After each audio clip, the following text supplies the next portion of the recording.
Good morning. Good morning. I hope you've had a pleasant breakfast and conversation as we will continue this morning with more of that that will be honest and true. When I was asked to introduce Reverend Dr. Michael C.R. Neighbors and Reverend Dr. Michael Wolf, I did not realize that I was going to be one of a third wheel. That I'd be the third Michael. I had no idea. It didn't fathom me until this morning. And this morning I'm going, oh my goodness, it's the Michael show.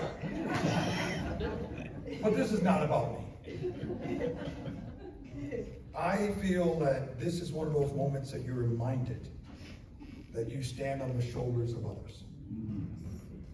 It is a reminder that the work goes on in localities and places that we do not imagine and that we may not even know. And yet here this morning, we have two special people who have and continue to do work of peace and justice in the very locations that they are in.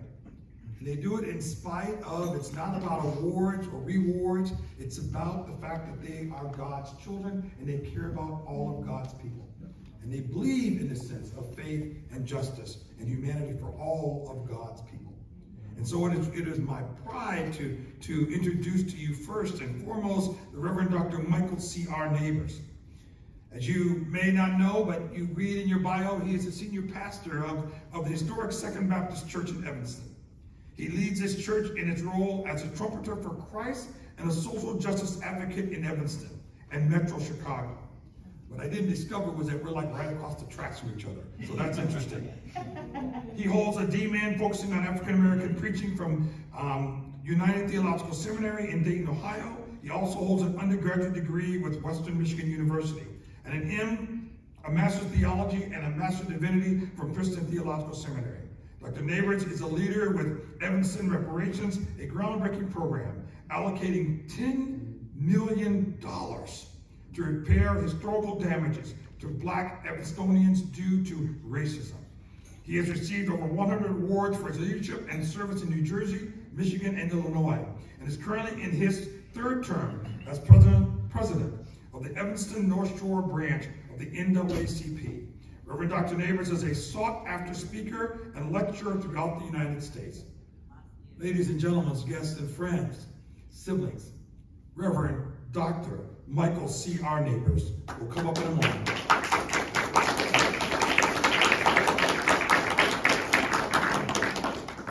Our other distinguished nominee is Reverend Dr. Michael Wolf. He's a senior minister at Lake Street Baptist Church in Evanston, Illinois, a progressive congregation with a commitment to social justice and interfaith dialogue.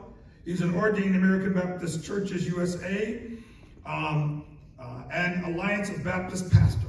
He holds a theology D-Man from a doctorate from Harvard University Divinity School, and also holds a BA from the University of Tennessee, Knoxville, and an MDiv from Harvard Divinity School.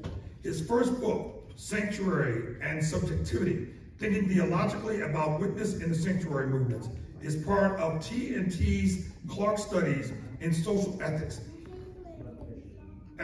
Ethnography, and Theology series. The book focuses on white supremacy within a progressive interfaith social movement and includes an audiographic chapter from Michael's experience as a white pastor in the New Sanctuary Movement. Again, ladies and gentlemen, guests and friends, siblings, Reverend Dr. Michael Wolf.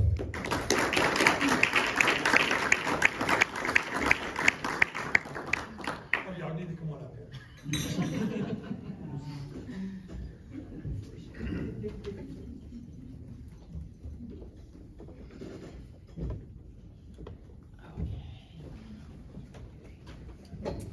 Let's welcome our guests one more time. Welcome, welcome.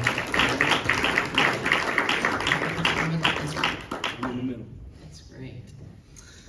Well, it's great to have you, Michael, and it's great to have you, Michael. I'll call you by your first name if that's okay, if that's all right. Okay, all right. Well, and congratulations on receiving the Dahlberg Prize.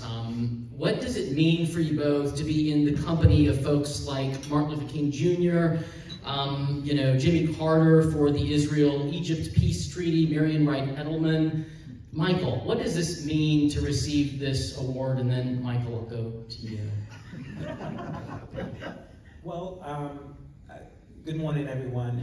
Good morning. And first of all, I want to thank Michael for that wonderful introduction, and also Jason and members of the Baptist pastors, the Baptist Peace Fellowship. It's just an honor to be here this morning, and we're very, very grateful for the invitation to be here. And that's a great question. The only response that I have for that is it's very overwhelming and very humbling to be mentioned in the company of some of the great people that have fought so hard for peace and justice in the United States and throughout the world. These are folks that you grow up reading about and thinking about, and you never think that the local work that you're doing in a small community like Evanston has potential national and international ramifications. So I'm humbled to be here, but let me share with you all that I am here because of the nearly 1,000 members of Second Baptist Church of Evanston, who have allowed me the privilege and the opportunity to not just be a senior pastor, but to be dedicated to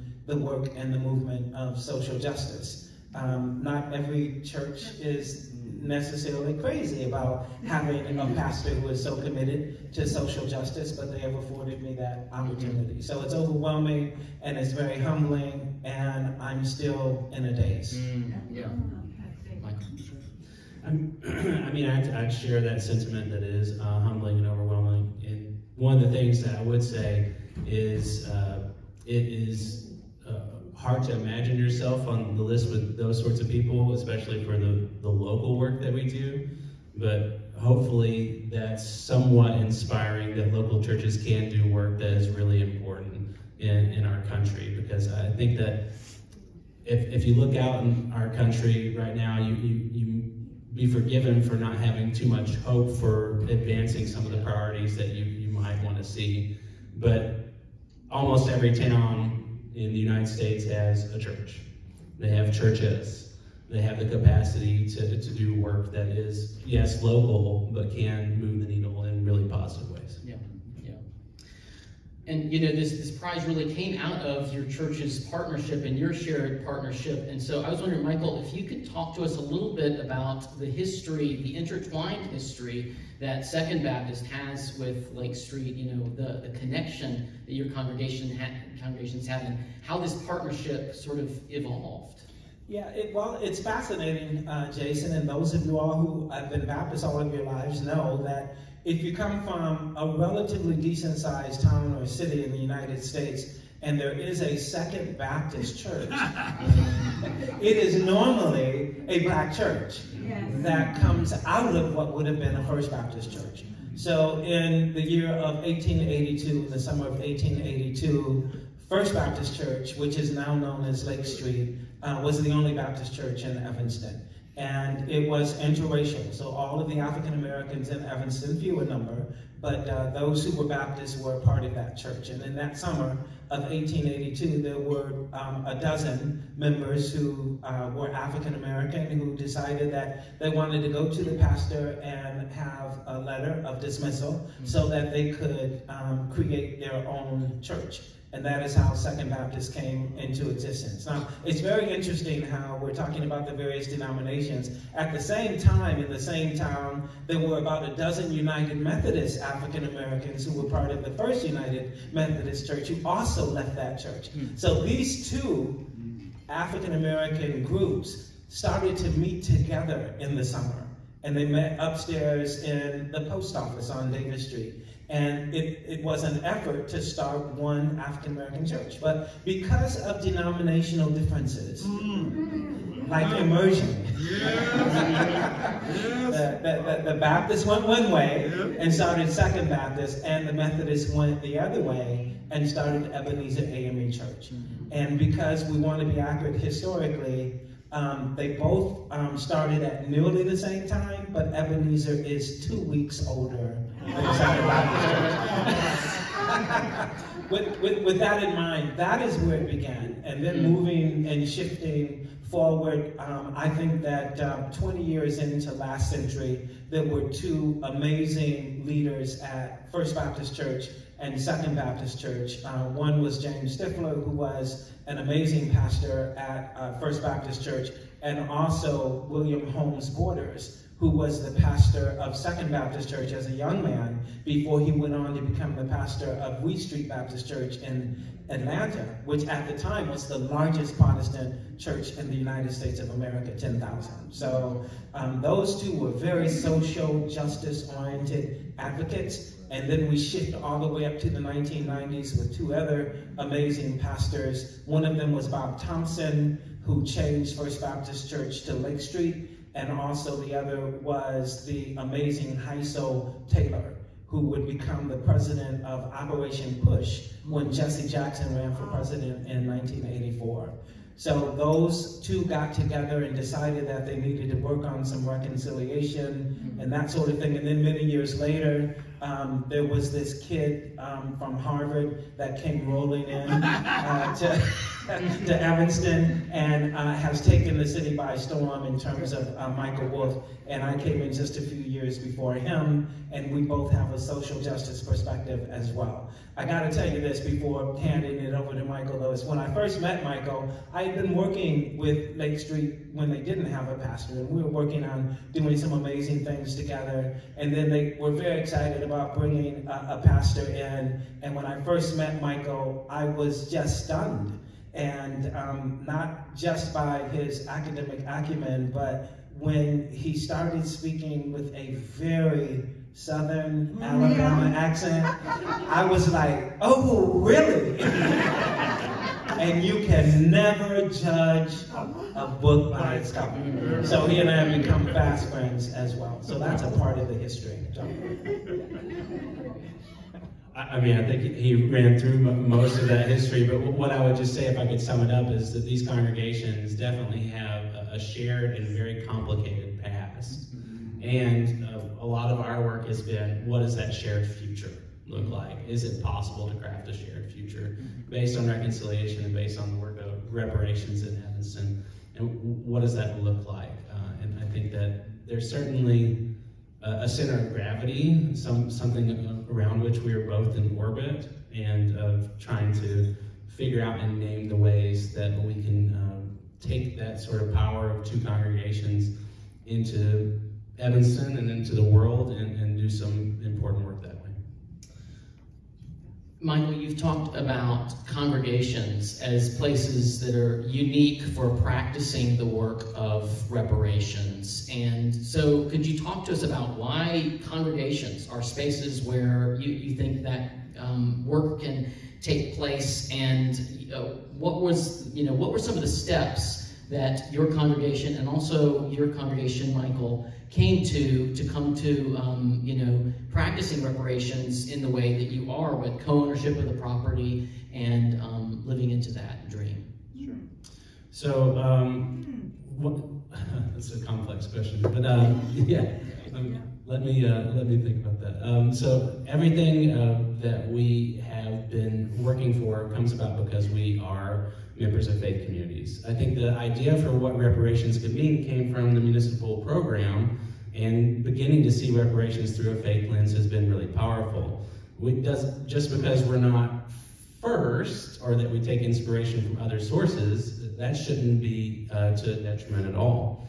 And so I think that that's been really powerful in moving us forward. Congregations are uniquely, I think, positioned for this, because they are moral institutions. They can be held accountable to ethical standards that they have that are practiced through their faith.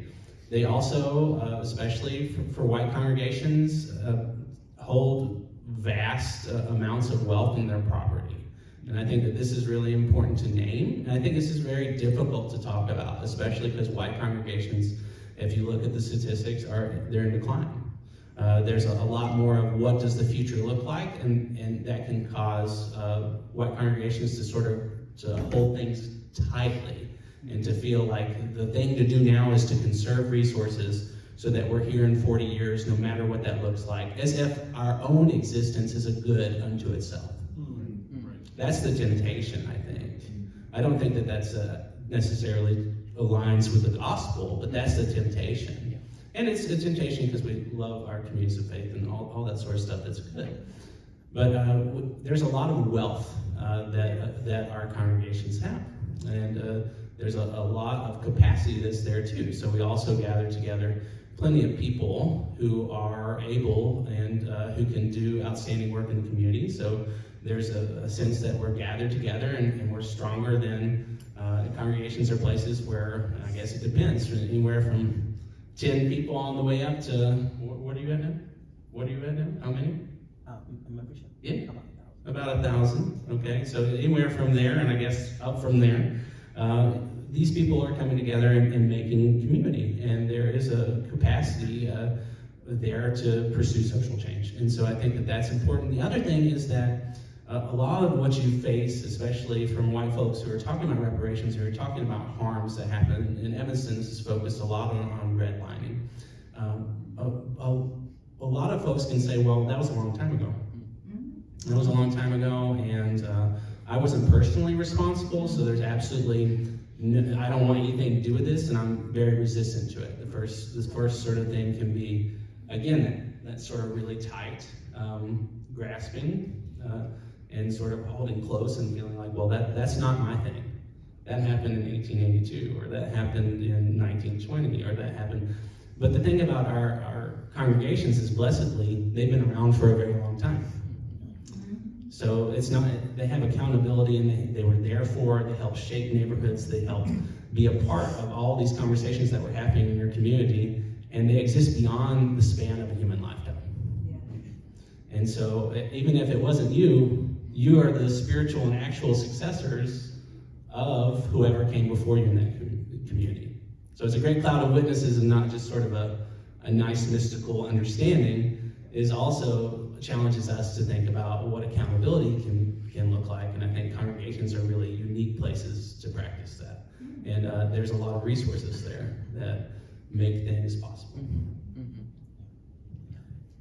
So I'd like to be real specific now, because I think this may be helpful for you in terms of how we have gotten to the point where we are. In January of 2018, because so much was happening in the United States, and what I saw was a sort of dissolution of race relations, going in the opposite direction instead of moving forward.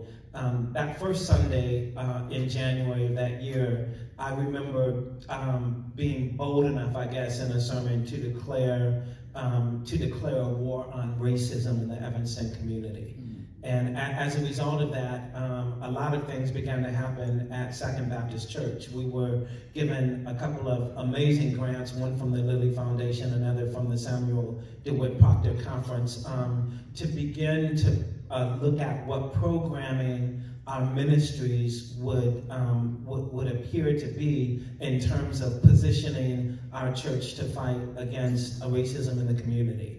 And that started in 2018. In January of 2019, Robin Ruth Simmons, who was an alderwoman of the 5th Ward, introduced H.R. 126, a resolution for reparations in the Evanston community. She came to me shortly after that, not with my hat on as a pastor, but with my hat on as president of the NAACP. And she said she needed the support of the Black community for that effort. And I want to be transparent. Can I be transparent with you all? Yeah. I was busy. and I was like, Robin, I've been supporting HR 40 forever. I mean, it's been in Congress forever with John Conyers, back all the way back in the 1990s. And I just didn't get what she was saying in terms of local reparations. And months passed, and finally she came back to me with Judge Lionel Jean Baptiste, who is a dear friend. And he said, Reverend Dr. Neighbors, with all due respect, I know how busy you are, but you need to listen to this young woman about what she's trying to do with reparations. And then the light bulb hit. She was trying to do something that had not been done before. This was a local reparations program directly and specifically related to Blacks in Evanston who had been damaged by racism. And as a result of that and listening to that, I said, oh my God, I'm on board. By November, it was passed by City Council. We had a national town hall meeting where Danny Glover came in, and every single news outlet from Russia to England to Paris to everyone in the United States came forward to be a part of that. So that was the first reparations program for African Americans in the history of the United States. And that was in 2019. So we're very, very happy about that.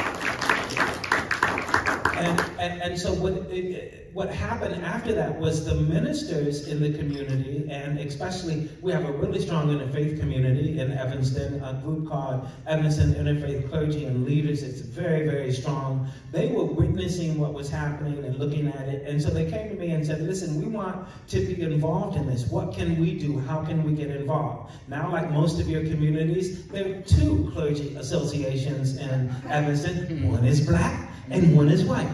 The white one is the interfaith group, and the black one is a group called Evanston Own It. So we figured out how we could come together, and in the summer of last year, the interfaith community decided to have an interfaith rally to support reparations.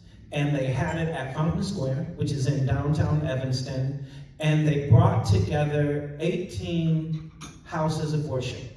And those 18 houses of worship, we had 91, all together in Evanston, but those 18 made a commitment to become involved in the reparations program. And they said that they would raise dollars to support an organization that we helped to found, nonprofit, called Reparations Stakeholders Authority of Evanston. We wanted to have additional money raised that would not be in the bureaucracy of the city. That $10 million that was approved by the city, by the way, is now $25 million, right? So that's amazing. But we started this nonprofit group, and the interfaith group said that at the Martin Luther King Jr. service, interfaith service, in 2023, we will present how much money we've raised for the nonprofit organization. These are 18. We had a beautiful service, as we normally do every single year. And lo and behold, they came forward and shared that they had raised nearly $1 million. Wow. Just 18 congregations. Wow. And they also said that that would be an annual effort, that it was not just a one-shot deal. So we have come together, we're doing social justice trips, we're doing all sorts of amazing things together. There were 100 of us in that interfaith group that went down to Chicago to look at race issues in Chicago, and we've done the same thing in Evanston. When it comes to Second Baptist and Lake Street, I want Michael to talk about how they came together to write a letter to Second Baptist in the spring of last year. Sure. So our 2 congregations, starting in that reconciliation effort in the 1990s, and then leading up to a sister church agreement right before I got there in 2018. And that sister church agreement, that covenant together, was to combat racism in Evanston. So it was 2 congregations that were coming together, and had already come together and had already known each other and had already talked about things. And so we started to come together and think also about what would it mean, seeing the conversation in the city about reparations, what would it mean for us to practice reparations? What would that really look like? And so that was, conversations that we were inspired by what was happening in the city. We're inspired by what a new lens that could be thrown on the relationship. And so we wrote a letter that said that in 1882, when the black members of First Baptist Church left, they had helped build the current building that we're in, that, again, blessedly, congregations stand the test of time. It's the same exact building. And they had helped build that building, and they had been relegated and forced to sit in the balcony and had been denied opportunities for leadership. And this is a pretty standard story in the 19th century United States. Unfortunately, that white supremacy was so baked in to what the equation looked like that it distorted what should have been the right hand of fellowship that Baptist congregations are founded on. And so, looking at history, everybody sort of knew that history, but reparations gave us an opportunity to think about, well, folks who built this building left and didn't take any equity with it. And we began to think about, well, it's similar to exactly the story of the United States, which was built on the labor of African Americans, but it was not built for them.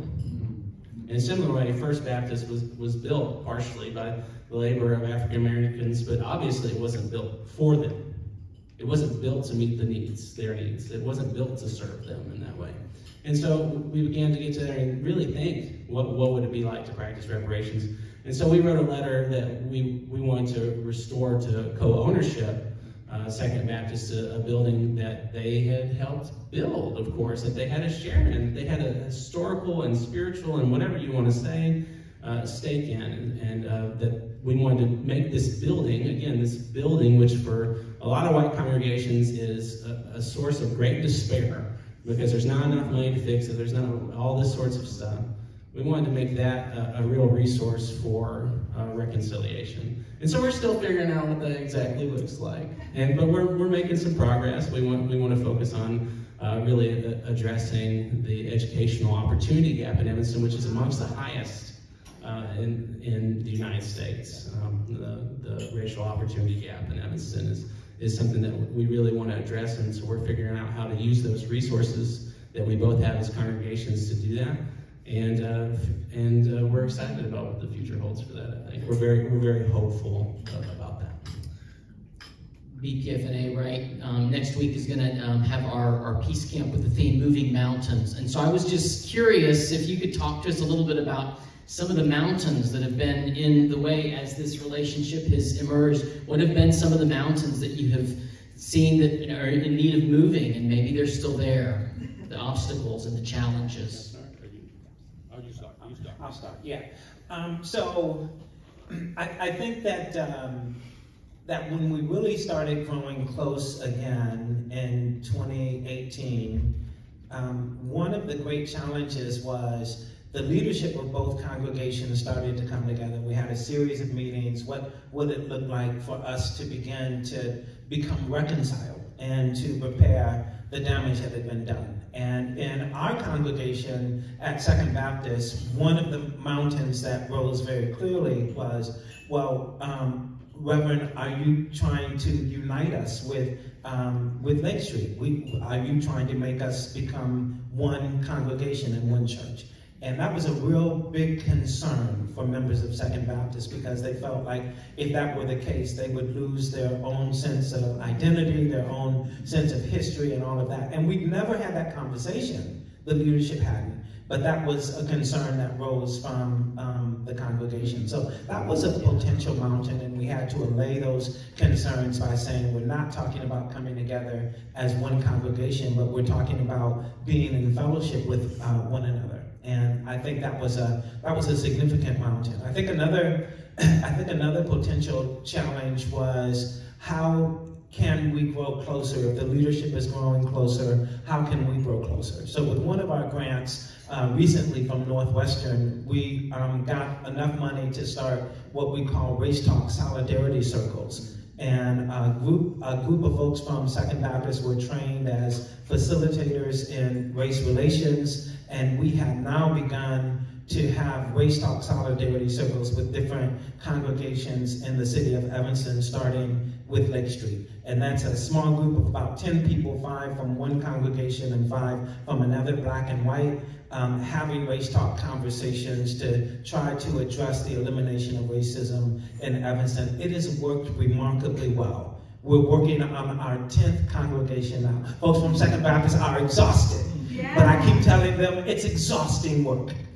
And race work is exhausting work. It really is. It's just one of the challenges. Now, with regard to reparations, some of the challenges have been, many folks have said, well, Evanston reparations isn't reparations. It's just a housing grant. It's not really what reparations is all about. And my comeback to them is like, no, you can't tell us what reparations is, and we can't tell you what reparations is, because it may be different for every single community. Since we started our reparations program, I have visited about 20 different communities around the United States who are starting reparations programs. Faith leaders are inviting me in to talk about what the faith leaders need to do to work together to create a reparations program. These are great communities. Palm Springs, California, can you imagine? Palm Springs, California invited me out because they're talking about starting a reparations program. I was psyched. It was the beginning of February. I was so excited. I'm in Chicago. I'm like, oh my God, this is it. You know, it wasn't Rochester. It wasn't Minnesota. I was so jealous. I was so jealous. Yeah. Well, let me tell you what happened. See, God has a sense of humor. And God was like, okay, Michael, you want to go to Palm Springs? Okay. That happened to be the week when it snowed in California. You didn't tell me that. It was 40 degrees in Palm Springs. So I was like, oh my God. Now I feel bad. At any rate, we were dedicated. And we've been to other places. We have been to St. Paul, Minnesota, and we talked with a group from there. And St. Paul is really working on developing a reparations program. We've been to Dayton, Ohio. Michael and I were in Tampa, Florida a few months ago as well. We've been to Nantucket, of all places. You know, there's just a lot of different places that are interested in finding out what's happening. You talked about Decolonizing Wealth Project. So 2 weeks ago, I was in Atlanta at a Decolonizing Wealth Project Reparations Summit. That was absolutely wonderful. There were over 300 people who were present, and we had a chance to give a presentation there between, you gotta get this, the opening speaker was Ta-Nehisi Coates, and the closing speaker was Nicole Hannah-Jones. Oh, wow. So we were couched in the middle. Nobody remembered what I said at all, but it was good to be in the number, absolutely.